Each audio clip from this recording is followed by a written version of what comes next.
Me revoilà après 3 semaines de pause, qui n'étaient pas vraiment des pauses, j'ai toujours mon émission et puis j'ai fait les matinales et puis j'étais en tournée, enfin bref, j'étais un petit peu occupée, du coup je vous ai fait des petites rediffs. J'espère que vous ne m'en voulez pas, je vous aime.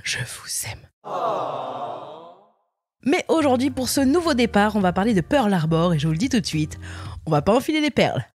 Harbor, par rapport au nom de l'épisode. Oh, c'est excellent, vraiment, je suis très en forme pour cette reprise. Non, mais en fait, voilà, ce qui s'est passé, c'est que je me suis dit attaque tambour battant, histoire de bien catcher ton auditoire. Là, je crois qu'on peut dire que c'est fait, vous êtes catchés. Donc on va pouvoir y aller, et direction Hawaï, et plus précisément l'île d'Oahu et sa baie de Pearl Harbor. Pour moi, Pearl Harbor, c'était un film. Mais bon, je me doutais bien qu'il racontait une vraie histoire, du coup, j'ai regardé sur internet, et je vais vous expliquer ce que j'ai compris. Pearl Harbor, c'est une attaque qui a eu lieu le 7 décembre 1941 et qui marque un tournant dans l'histoire des États-Unis, mais aussi dans l'histoire de la Seconde Guerre mondiale, puisque c'est à la suite de cet événement que Franklin Roosevelt, alors président des États-Unis d'Amérique, décide d'entrer en guerre contre le Japon et l'Axe du Mal. L'Axe, pour celles et ceux qui ont oublié, genre moi, c'était l'alliance entre l'Allemagne, l'Italie et le Japon, une alliance tout sauf ethnique. L'alliance sera tellement funky. Vina et Melka. Make it funky. L'esprit de l'alliance est funky. Mais revenons un peu en arrière pour bien comprendre comment on en est arrivé là. Depuis la fin du 19e siècle et le début du 20e siècle, le Japon entreprend d'étendre son empire à toute l'Asie orientale.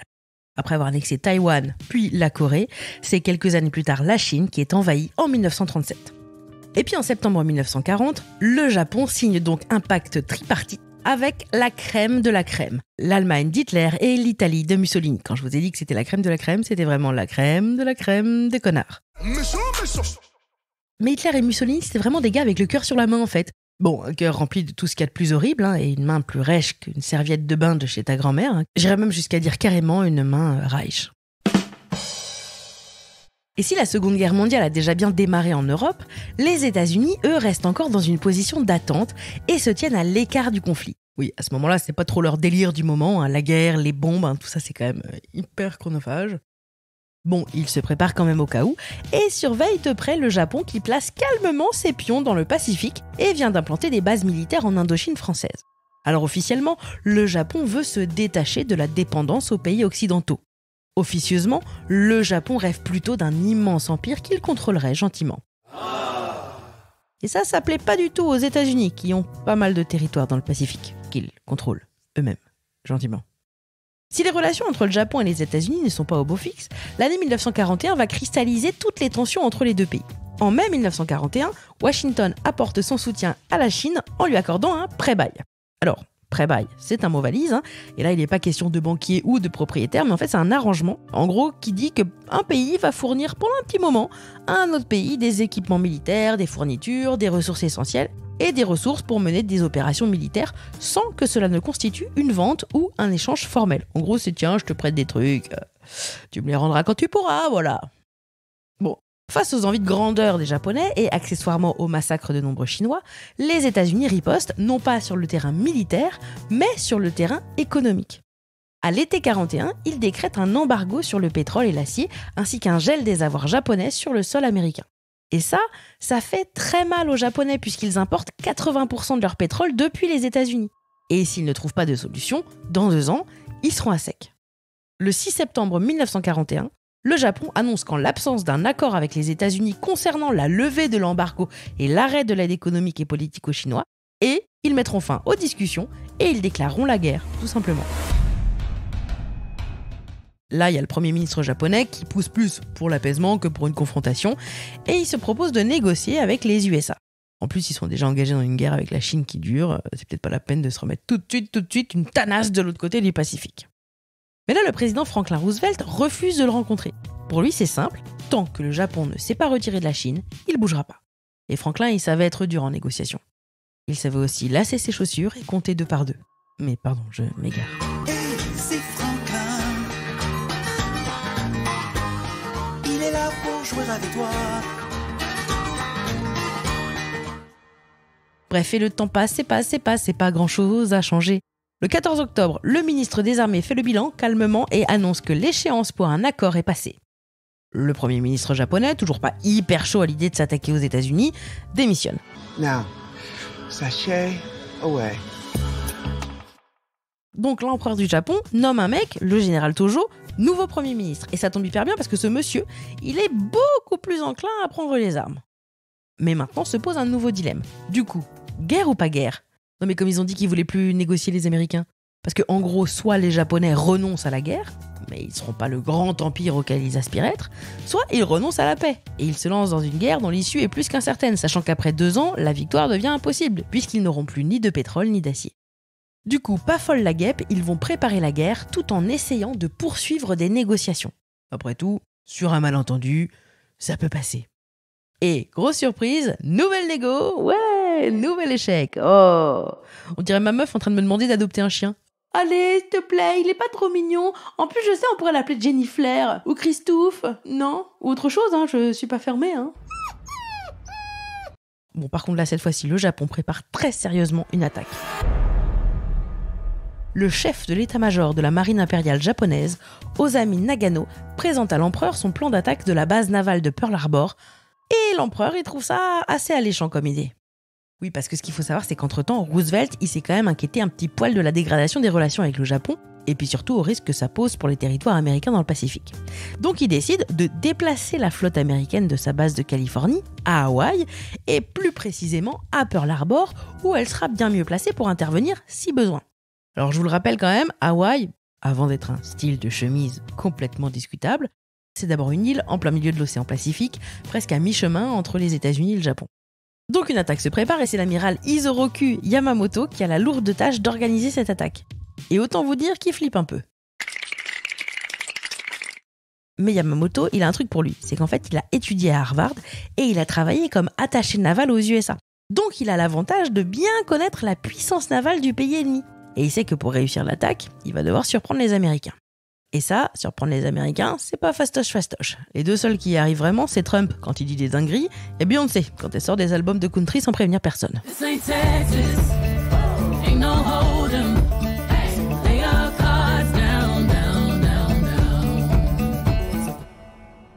Yamamoto pense alors à une approche audacieuse et novatrice. Une attaque aérienne massive depuis des porte-avions positionnés au large de l'île d'Oahu. Au début du mois de novembre, il y a un mec qui s'appelle Shuichi Nagumo, qui est vice-amiral, qui est nommé commandant de la mission et lui, il fixe une date pour cette attaque et ce sera le 7 décembre 1941, jour de la Sainte-Ambroise, mais je pense que ça n'a aucun rapport. Le 18 novembre, l'US Navy réussit à intercepter et décrypter des informations envoyées aux ambassadeurs japonais à Washington. Le message stipule qu'en cas d'urgence, des alertes codées seront transmises au milieu des informations radiophoniques quotidiennes japonaises et plus précisément pendant le bulletin météo. Le code était le suivant. Si le ou la journaliste parlait de « vent du nord nuageux », cela signifiait guerre avec l'Union soviétique. Vent d'ouest, temps clair. Guerre avec l'Angleterre et ses colonies. Et vent d'est, temps pluvieux. Guerre avec les États-Unis. Et puis s'il disait vent frais, vent du matin, ça voulait dire qu'il y avait du vent qui soufflait au sommet des grands pins. Ah, oui. Alors si les délégués japonais, les espions un petit peu, en terre étrangère, entendaient ces rapports météo, ils avaient pour ordre de détruire tous les livres de code, certainement pour que plus personne ne puisse passer son permis aux États-Unis, et ainsi ne plus rouler, pour économiser le pétrole sans doute. Un petit peu chelou mais bon. Nous sommes de retour. Pour jouer en mauvais tour. La Team Rocket, plus rapide que la lumière. Rendez-vous tous, où ce sera la guerre. Oui, la guerre. Donc en vrai, c'est brûler les livres de code qui expliquent les codes en fait, tout simplement. Bon, en tout cas, les services de renseignement sont sur le qui-vive et plus personne ne loupe un bulletin météo d'Evelyne Delia. Les cumulus, les anticyclones et autres hectopascales n'ont plus aucun secret pour eux. Quand je vous parle d'hectopascal, je vous parle même d'hecto Jean-Pascal.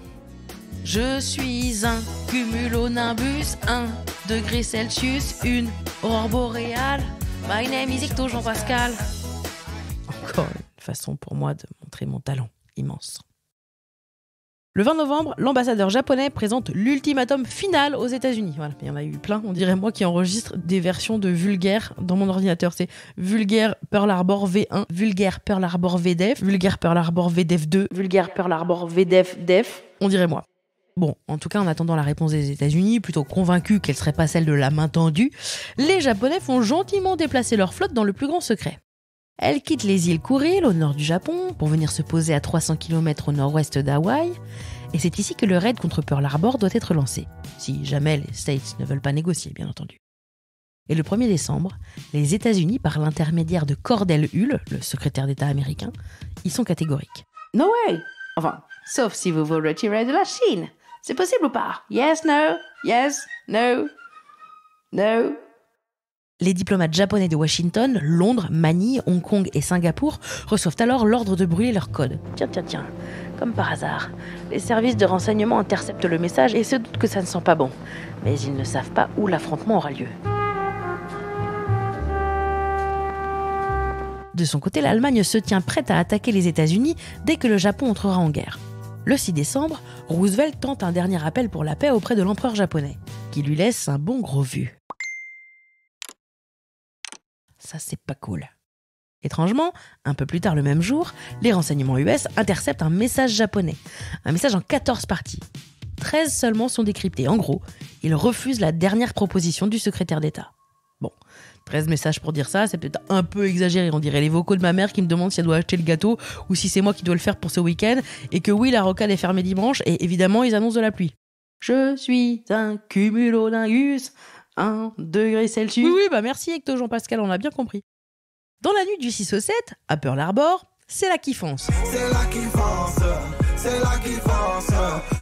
Les marins s'éclatent dans les bars, les clubs, il y a même des concours d'orchestre, hein, on est vraiment dans les années 40. Bref, on se la coule douce et on n'est pas du tout inquiet d'une éventuelle attaque. À 4h50, des sous-marins de poche japonais, donc c'est juste des petits sous-marins finalement qui entrent dans la poche, mais surtout, ils entrent dans la baie. Mais ils sont facilement repérés par les Américains. Et les Américains, ils doivent se dire « Oh, ils sont tout petits, c'est des trucs de poche !» Donc, ils donnent pas l'alerte générale. Bah, du coup, ils profitent de leur dimanche matin bien pépouze. À 6h15, le compte à rebours est lancé. Harbor, comme Pearl Harbor. Allez. Nagumo reçoit l'ordre d'envoyer les avions. Une première vague de 183 chasseurs, bombardiers et avions torpilleurs, commandés par le capitaine Fushida, décolle, ciblant principalement les navires de guerre amarrés dans le port et les installations militaires sur l'île d'Oahu. Alors, petit point technique, parce que c'est important, j'aime bien quand même quand on est précis. Sachez quand même que le bombardier torpilleur n'a rien à voir avec le bombardier en piqué, qui lui-même n'a rien à voir avec Gérard Piqué, l'ex-joueur de foot et ex de Shakira surtout, bref. Le bombardier torpilleur, c'est un avion de guerre, conçu de manière à transporter une torpille, utilisée pour détruire des navires ou des sous-marins. Il possède donc une soute à bombe, un peu comme un coffre de toit, mais placée sous l'avion. Le bombardier en piqué, comme son nom l'indique, est un avion qui plonge directement vers sa cible et qui le bombarde dans le même axe d'orientation. Ce qui fait qu'il est plus précis et qu'il peut attaquer des cibles plus petites et en mouvement. L'avion de chasse sert, quant à lui, à détruire les bombardiers ou les chasseurs ennemis pour s'assurer la maîtrise du ciel. Voilà. Là, normalement, vous êtes un collab sur les avions de guerre et c'est quand même important. Si jamais vous cherchez des informations sur les trucs du ciel, n'hésitez pas à faire appel à votre marine nationale. Aujourd'hui, Fred s'initie à la haute voltige avec les acrobates du ciel de l'armée de l'air. En tout cas, l'attaque est très organisée. Les bombardiers s'occupent des cuirassés et des porte-avions amarrés au port. Les bombardiers en piqué attaquent les avions stationnés sur les bases aériennes. Et enfin, les chasseurs doivent détruire les avions sur les aérodromes afin qu'ils ne puissent décoller pour défendre le port. La base navale est réveillée brutalement par le bruit des explosions. C'est le commandant Logan Ramsey du centre de commandement de Fort Island qui lance, à 7h58, 5 minutes après les premières explosions, une alerte qui depuis est restée célèbre. Air Raid, Pearl Harbor, this is not a drill. Attaque aérienne sur Pearl Harbor, ceci n'est pas un exercice. Les Américains se réveillent donc en gueule de bois. Et surtout, ils ne sont pas du tout préparés à une éventuelle attaque, persuadés que la menace n'était pas imminente. L'attaque est d'une violence inouïe. Les avions japonais plongent sur leur cible, larguent des bombes et des torpilles qui dévastent les navires de guerre américains, dont le célèbre cuirassé USS Arizona, qui explose après avoir été touché. Alors un cuirassé, c'est une sorte d'énorme navire de guerre ultra blindé et très badass avec une grande puissance de feu. Les bases aériennes américaines sont évidemment prises pour cible également, et de nombreux avions au sol sont détruits. 30 minutes après la première attaque, la deuxième vague prend le relais avec 171 appareils. Cette fois, les Américains ripostent avec leurs pistolets mitrailleurs et leurs revolvers vers les chasseurs bombardiers. Ça pétarade de tous les côtés. Autant te dire que si tu dors encore, c'est que vraiment tu ronfles extrêmement fort ou qu'il faut passer chez l'ORL. À titre personnel, j'aurais probablement pas entendu parce que vraiment, moi, je ronfle particulièrement fort. Vers 10h, le silence se fait de nouveau entendre. C'est visiblement la fin du raid. L'attaque a duré environ 2 heures et a été extrêmement dévastatrice. 2400 Américains y sont tués, y compris quelques civils. La moitié a péri dans l'explosion et le naufrage de l'USS Arizona. On compte un peu plus de 1000 blessés. Les Japonais ont coulé ou endommagé gravement 8 cuirassés, 3 croiseurs et 3 destroyers, ainsi que de nombreux autres navires de guerre. Il y a aussi 200 avions qui sont détruits et 150 sont endommagés au sol. Il faut savoir que les Japonais ont vachement longtemps hésité à envoyer une 3e vague pour détruire les réserves de carburant ainsi que les infrastructures servant aux réparations de la flotte, mais les risques de représailles et le potentiel manque de carburant ont conduit l'amiral Nagumo à renoncer. En fait, l'objectif final de la mission, à savoir neutraliser la flotte américaine du Pacifique, était atteint. Et cette décision, elle sera en réalité lourde de conséquences parce que malgré les dégâts importants infligés par l'attaque, une grande partie des navires et des cuirassés ont pu être réparés et prendre part à la bataille contre le Japon dans le Pacifique. Et un autre truc sur lequel les Japonais ont vraiment pas eu de chance, c'est que les porte-avions américains de la flotte du Pacifique, ils étaient en mer au moment de l'attaque. Ils ont donc miraculeusement échappé à la destruction. Et ça aura évidemment son importance dans la suite de la guerre. À Washington, la 14e partie du message est enfin décodée le 7 décembre. Elle confirme bien que les négociations sont définitivement closes. Avec le décalage horaire, c'est trop tard. L'attaque a déjà eu lieu au moment où Roosevelt reçoit le message. Après l'attaque, les États-Unis sont plongés dans le choc et l'indignation. On est en 41 et je crois qu'on peut clairement dire qu'ils ont le seum. Le seum 41 ou le seum 41 pour les bilingos. Le lendemain de l'attaque, le président Franklin Roosevelt prononce un discours historique au Congrès. Sa première phrase restera dans les mémoires. Hier, 7 décembre 1941, une date qui restera marquée par l'infamie. Et c'est d'ailleurs pour ça qu'on appelle désormais le 7 décembre aux États-Unis le jour de l'infamie. Dans la foulée, le Congrès américain vote pour déclarer la guerre au Japon, marquant l'entrée des États-Unis dans la Seconde Guerre mondiale, ce qui, soit dit en passant, fait lâcher un ouf de soulagement énorme aux Alliés et surtout à Churchill, qui commençait sérieusement à se demander comment ils allaient s'en sortir. L'attaque de Pearl Harbor a donc changé le cours de la Seconde Guerre mondiale. Bon, on s'est aussi demandé pourquoi la base navale n'était pas mieux préparée à une attaque. Et là, le commandant de l'armée américaine, Walter Short, ainsi que le commandant en chef de la flotte du Pacifique, Husband Kimmel, ils ont été limogés et ils ont été blâmés pour leur absence de plan de défense efficace en prévision d'une attaque japonaise. À côté de ça, il y a plusieurs distinctions qui ont été décernées aux plus courageux, dont par exemple Doris Miller, qui était un cuisinier de la Marine nationale et qui est devenu le premier noir américain à recevoir la Navy Cross, qui est la 2e plus haute distinction de l'US Navy après la médaille d'honneur. En tout cas voilà, j'espère que maintenant c'est beaucoup plus clair pour vous, parce que c'était l'attaque de Pearl Harbor, mais en vulgaire.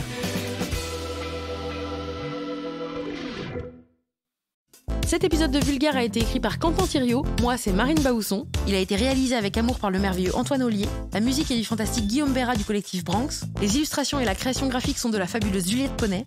Je les remercie tous les 3. Enfin, Vulgaire, c'est tous les lundis, alors abonnez-vous pour ne rater aucun épisode. N'hésitez pas d'ailleurs à commenter, à mettre des étoiles, à vous abonner à mon Instagram et à bien vous brosser les dents tous les jours, c'est hyper important. Gros bisous et merci.